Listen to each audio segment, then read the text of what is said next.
नमस्कार दोस्तों, ढोल में पुल चैनल में आप सब मित्रों का हृदय से अभिनंदन करता हूं। दोस्तों, महाभारत में स्त्रियों के चरित्र की कैसी धज्जियां उड़ाई गई हैं, आज मैं वही आपको महाभारत से अनुशासन पर्व से बताता हूं दोस्तों। और जैसा कि आप जानते हैं, गीता भी महाभारत का ही एक अंश है और उसमें भी वैश्यों को, शूद्रों को और स्त्रियों को श्री कृष्ण ने गीता में पाप योनि कहा है दोस्तों। तो ये उसी का ही पार्ट है गीता तो अब देखिए, महाभारत में भी स्त्रियों के चरित्र की कैसी धज्जियां उड़ाई हैं, वो देखने लायक है दोस्तों। आइए देखते हैं कि देखिए, यहाँ युधिष्ठिर महाराज हैं जो प्रश्न करते हैं और भीष्म जी हैं वो जवाब देते हैं। देखिए, युधिष्ठिर क्या कहते हैं कि भरत श्रेष्ठ, मैं स्त्रियों के स्वभाव का वर्णन सुनना चाहता हूँ, क्योंकि सारे दोषों की जड़ स्त्रियां ही हैं इस दुनिया में, आदमी तो है ही नहीं। युधिष्ठिर कहते हैं क्योंकि सारे दोषों की जड़ स्त्रियां ही हैं। अब देखिए, उन्होंने क्या नाम है, द्रौपदी की कैसी बेइज्जती कराई, जुए में सब हार गए। अपने कर्मों की नहीं कर रहे हैं, अपने अवगुणों की, अपने दोषों की बात नहीं कर रहे हैं। सारा दोष वो दुनिया का, सारे दोषों की जड़ स्त्रियों को बता रहे हैं युधिष्ठिर महाराज, जो कि पक्के जुआरी थे, सब कुछ हार गए, द्रौपदी को दांव पे लगवा दिया और फिर उसकी भरी सभा में बेइज्जती कराई, चीरहरण करवा दिया दुशासन से। वे कह रहे हैं, देखिए, कि वे ओछी बुद्धि वाली मानी गई हैं स्त्री। देखिए, स्त्री क्या होती है, ओछी बुद्धि वाली मानी गई हैं।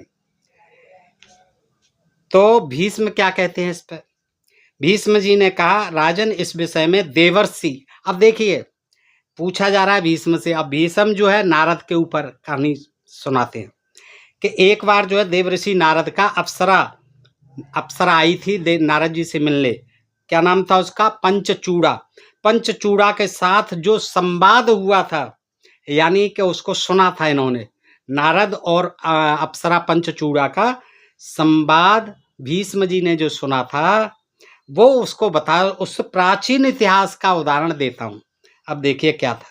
पहले की बात है, संपूर्ण लोकों में विचरण करते हुए देवर्षि नारद ने एक दिन ब्रह्मलोक की अनन्य सुंदरी अप्सरा पंचचूड़ा को देखा। यानी लोकों में तो विचरण करते ही रहते थे नारद जी, अपनी बीणा बजाते हुए, नारायण नारायण करते हुए। तो एक बार उनको कौन मिलती है रास्ते में? अनन्य सुंदरी, बहुत सुंदरी ब्रह्मलोक की अप्सरा पंचचूड़ा मिलती है। अच्छा, मनोहर अंगों से युक्त उस अप्सरा को देखकर मुनि ने उसके सामने अपना प्रश्न रखा। अब देखिए, ब्रह्मज्ञानी मुनि, ब्रह्मा जी के पुत्र नारद जी, और अपना प्रश्न किससे कर रहे हैं? उसी अप्सरा से, पंचचूड़ा से। क्या प्रश्न है? मैं तुम्हारे मुंह से स्त्रियों के स्वभाव का वर्णन सुनना चाहता हूँ। अब नारद जी महाराज को आज जिज्ञासा हो रही कि स्त्रियों के स्वभाव के बारे में, चरित्र के बारे में वो जानना चाहते हैं। क्या बोले देवर से? मैं स्त्री होकर स्त्रियों की निंदा नहीं कर सकती। मैं स्त्री हूं, इसलिए मैं स्त्रियों की कोई निंदा नहीं कर सकती। विदितास्ते स्त्रियो यादृशास्त्र स्वभावतः न मामर्हस देवर से नियुक्तम कार्य ईदृशे। संसार में जैसी स्त्रियां हैं और उनके जैसे स्वभाव हैं नारद जी, वे सब आपको विदित हैं। आप मुझसे क्यों पूछ रहे हो? जैसी स्त्रियां हैं, जैसे उनके स्वभाव हैं, आप तो तीनों लोकों में घूमने फिरने वाले हैं, विद्वान हैं, आप ऐसे क्यों पूछ रहे हो? सब कुछ जानते हुए भी वे सब आपको विदित हैं। अतः देवर से आप मुझे ऐसे कार्य में मत लगाएं, ऐसा मुझसे कोई प्रश्न आप न करें कि मैं त्रिया चरित्र के बारे में, ये स्त्रियों के स्वभाव के बारे में या स्त्रियों के चरित्र के बारे में क्या बताऊं। आप स्वयं जानकार हैं, विद्वान हैं, और आप मुझसे क्यों पूछ रहे हैं? क्यों कि मैं किसी भी स्त्री के स्वभाव की निंदा अपमान नहीं कर सकती। तब देवर्षि ने उससे कहा, सुमध्य में तुम सच्ची बात बताओ, झूठ बोलने में दोष लगता है, सच कहने में कोई दोष नहीं। आप सच कहो, जो बात यथार्थ है वो कहो। झूठ बोलोगे तो पाप होता है, दोष होता है, सच कहने में कोई दोष नहीं है। उनके इस प्रकार समझाने पर उस मनोहर हास्य वाली अप्सरा ने कहने के लिए दृढ़ निश्चय करके स्त्रियों के सच्चे और स्वाभाविक दोषों को बताना आरंभ किया। देखिए, स्त्रियों के सच्चे और स्वाभाविक दोषों को बताना आरंभ किया। पंचचूड़ा बोली, क्या बोली? नारद जी कुलीन, यानी अच्छे कुल की कुलीन, रूपवती, रूपवान, सुंदर, और सनाथ युवतियां, अनाथ ही नहीं सनाथ भी, जिनके सब कुछ हैं, मर्यादा के भीतर नहीं रहती हैं। एक बार कह रही है कि मैं झूठ अपमान नहीं कर सकती किसी स्त्री का, मैं निंदा नहीं कर सकती, लेकिन देखिए उसने शुरू कर दिया निंदा करना, अपमान करना। क्या कहती है? चाहे स्त्री कैसी ही कुलीन हो, कुल खानदान की हो, अच्छे की, रूपवती क्यों न हो और सनाथ भी क्यों न हो, युवतियां भी मर्यादा के भीतर नहीं रहती हैं, कभी नहीं, मर्यादा को नहीं मानती हैं। यह स्त्रियों का दोष है। पहला दोष उसने बता दिया। आगे क्या कहती है? न स्त्रीभ्य किंचित दन्यंदम वे पापी यस्तरमस्ति वे स्त्रियो हे मूल दोषाणाम तथा त्वमभिव व्यथ। श्लोक नंबर 12। स्त्रियों से बढ़कर पापिष्ठ यानी पापी दूसरा कोई नहीं है। स्त्रियां सारे दोषों की जड़ हैं। इस बात को आप भी अच्छी तरह जानते हैं नारद जी, सारे दोषों की जड़ हैं स्त्रियां। स्त्रियों से बढ़कर पापिष्ठ दूसरा कोई नहीं है। लिख ये रहा है महाभारत का लेखक, लेकिन इसकी किसको डाल दिया जिम्मेदारी? भीष्म के ऊपर, नारद के ऊपर, पंचचूड़ा के ऊपर, देखिए अप्सरा के ऊपर, यानी उनके मुंह से यह लेखक कहलवा रहा है। ये सब ग्रंथों में स्त्रियों का ऐसा ही अपमान है। देखिए आगे क्या कहती है कि यदि स्त्रियों को दूसरों से मिलने का अवसर मिल जाए तो वे सद्गुणों में विख्यात, धनवान, अनुपम रूप सौंदर्यशाली तथा अपने बस में रहने वाले पतियों की भी प्रतीक्षा नहीं कर सकती। अपने पतियों को भी नहीं फिर तवज्जो देती हैं, सब भूल जाती हैं। किसको? कब? कोई अवसर ऐसा मिले कि जिसमें वो सद्गुणों से, यानी कोई विख्यात आदमी मिल जाए, कोई गुणी मिल जाए, कोई धनवान मिल जाए, कोई रूपवान मिल जाए, सौंदर्यशाली मिल जाए, और अपने बस में यानी अपना कोई गुलाम मिल जाए, दास मिल जाए, बस में रहने वाला, तो वो फिर अपने पतियों का भी कोई लिहाज नहीं करती, कोई ख्याल नहीं करती, उनकी कोई परवाह नहीं करती, उनकी कोई प्रतीक्षा नहीं करती। आगे कहती है, प्रभु हम स्त्रियों में यह सबसे बड़ा पातक है कि हम पापी से पापी पुरुषों को भी लाज छोड़कर स्वीकार कर लेती हैं। हम स्त्रियों में यह सबसे बड़ा पातक है कि हम में जो है लाज शर्म हया बिल्कुल नहीं होती। उस सबको छोड़कर हम पापी से भी पापी पुरुष को अपना लेते हैं। जो पुरुष किसी स्त्री को चाहता है उसके निकट तक पहुंचता है और उसकी थोड़ी सी सेवा कर देता है, उसी को वह युवतियां चाहने लगती हैं। देखो कैसी घटिया बात कह रही, अप्सरा के मुंह से कहलवा रही कि जो पुरुष किसी स्त्री को चाहता है और उसके पास तक पहुंच जाता है और फिर उसकी थोड़ी सी सेवा कर देता है किसी भी तरह की, उसी को वे युवतियां चाहने लग जाती हैं। आगे कहती है, स्त्रियों में स्वयं मर्यादा का कोई ध्यान नहीं रहता। जब उनको कोई चाहने वाला पुरुष न मिले और परिजनों का भय बना रहे तथा पति पास हों, तभी ये नारियां मर्यादा के भीतर रह पाती हैं, अन्यथा नहीं, मर्यादा को तोड़ देती हैं। कब तक रहती हैं मर्यादा के अंदर? जब तक कि उनको चाहने वाला कोई या तो पुरुष न मिले, यानी कोई फ्रेंड न मिले, उन्हें चाहने वाला कोई पुरुष न मिले, या फिर परिजनों का भय, परिजन इतने खतरनाक हों, उनसे भय खाती हो कि मैं गलत रास्ते पे गई, मर्यादा से बाहर गई तो बस मेरी खैर नहीं, या तो वो परिजनों का भय हो, या कोई पुरुष मिला ही नहीं हो उसे, और पति पास रहता हो, कहीं दूर नहीं रहता हो, पास में ही रहता हो हर समय, तो फिर ये नारियां मर्यादा के भीतर रहती हैं। आगे कहती है, इनके लिए कोई भी पुरुष ऐसा नहीं है जो अगम्य हो, जिसको कि ये पा न सकें अगर ये इच्छा करें तो। इनके लिए कोई पुरुष अगम्य नहीं है, दुर्लभ नहीं है।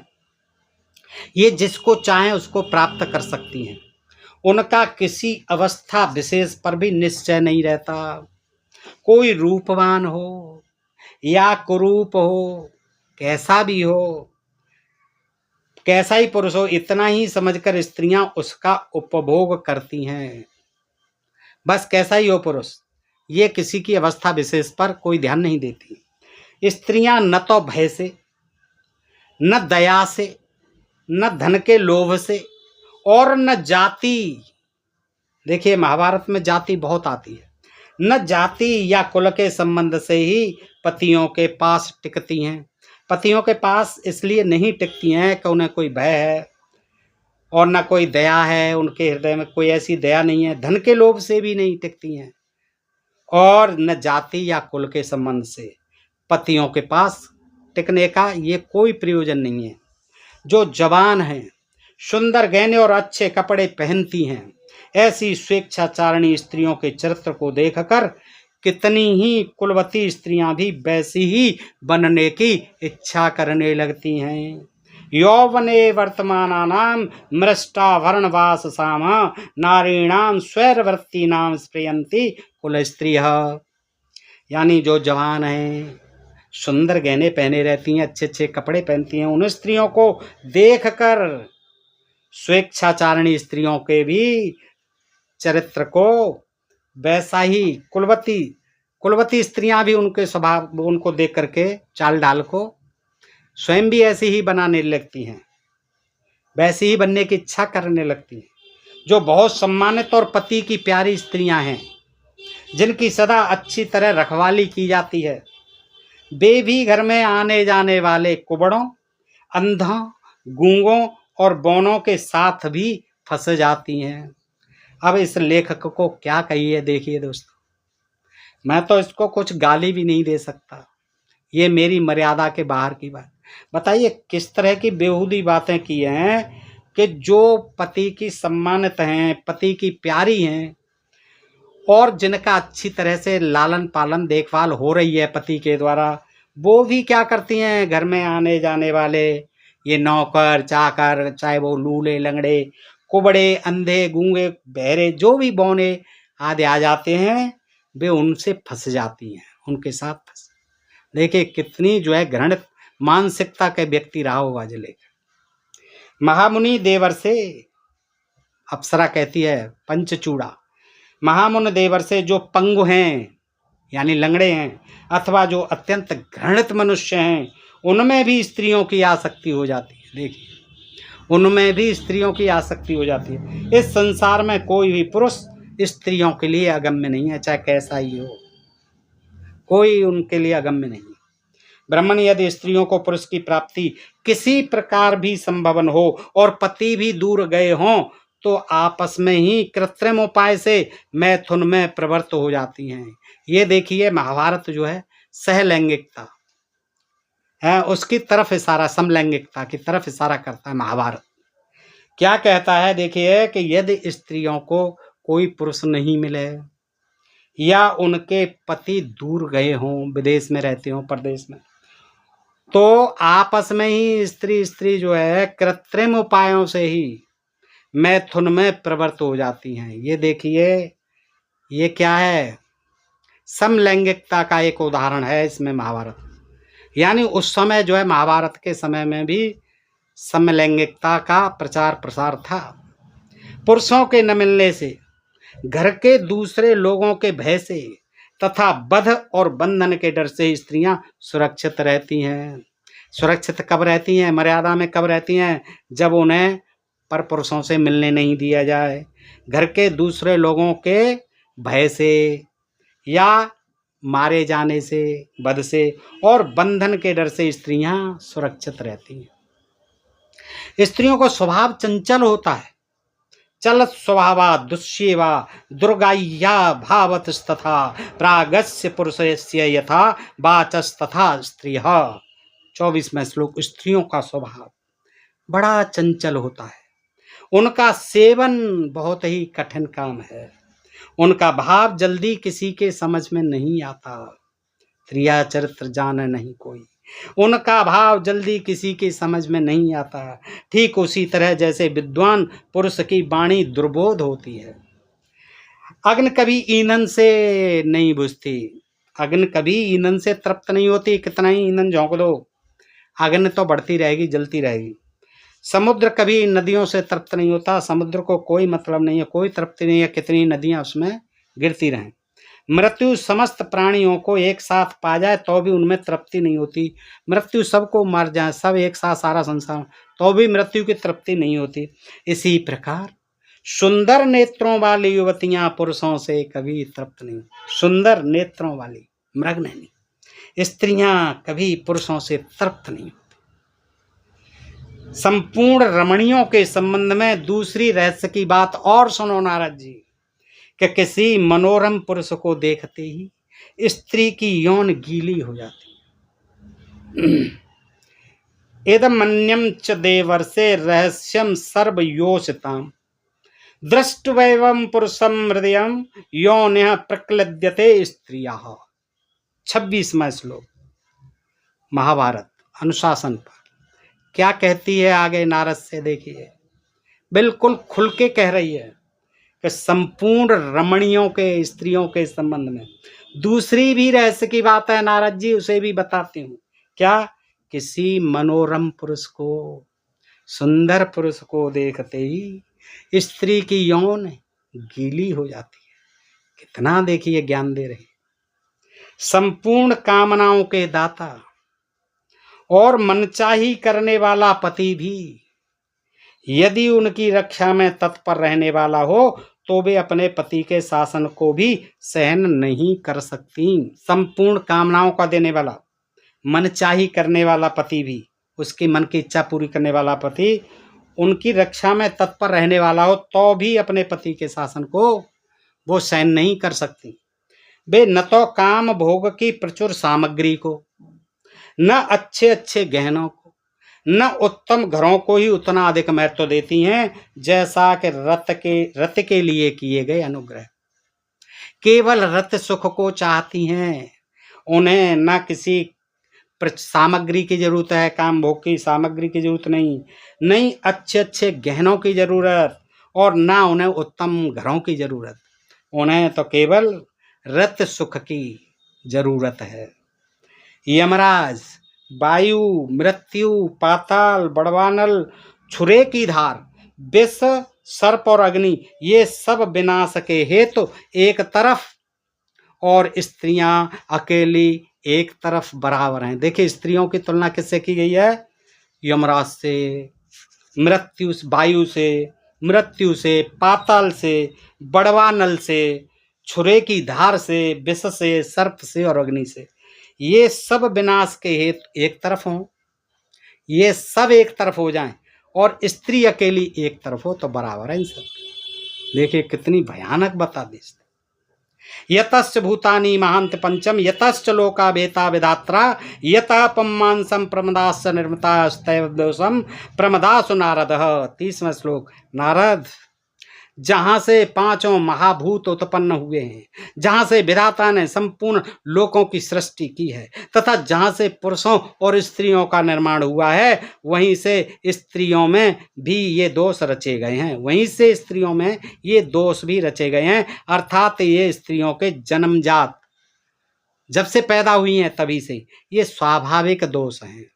ये पंचचूड़ा ने बताया क्या कि जहाँ से सारा संसार, ये पंच महाभूत जितने भी उत्पन्न हुए हैं, जहाँ से विधाता ने संपूर्ण लोगों की सृष्टि की है, जहाँ से पुरुषों और स्त्रियों का निर्माण किया है, यानी जन्मजात ही स्त्रियां जो है ये सारे दोष उनमें पाए जाते हैं। इस तरह से ये स्त्रियों के स्वाभाविक दोष हैं। ये जो है स्वाभाविक दोष किसने बताए? पंचचूड़ा अप्सरा ने, देवलोक की अप्सरा। किसको बताए? नारद जी। अब किसके पूछने पर? ये युधिष्ठिर के पूछने पर। किसने? भीष्म से। भीष्म ने किसकी कथा सुनाई? नारद और पंचचूड़ा की। तो दोस्तों इस तरह से ये महाभारत देखिए, आप स्वयं देख सकते हैं कि किस तरह से जो है स्त्रियों के चरित्र और व्यवहार की धज्जियां उड़ा दी हैं, कितना घोर अपमान किया गया। पता नहीं अब इनको कैसे धर्मशास्त्र कहते हैं दोस्तों। और इसीलिए कहते हैं कि महाभारत तो घर में रहना ही नहीं चाहिए, क्योंकि इसमें कूट-कूट कर जाति-पाति, ऊँच-नीच, वर्ण व्यवस्था, ब्राह्मणवाद, कूट-कूट करके भरा हुआ, हिंसा, मारपीट, छल-कपट सारा भरा हुआ है महाभारत। इसलिए कहा गया लोग पढ़ेंगे तो ये सब जो है उनके सामने आएगा और फिर पढ़ कर के ये लोग पता नहीं क्या-क्या कहेंगे इसके बारे में।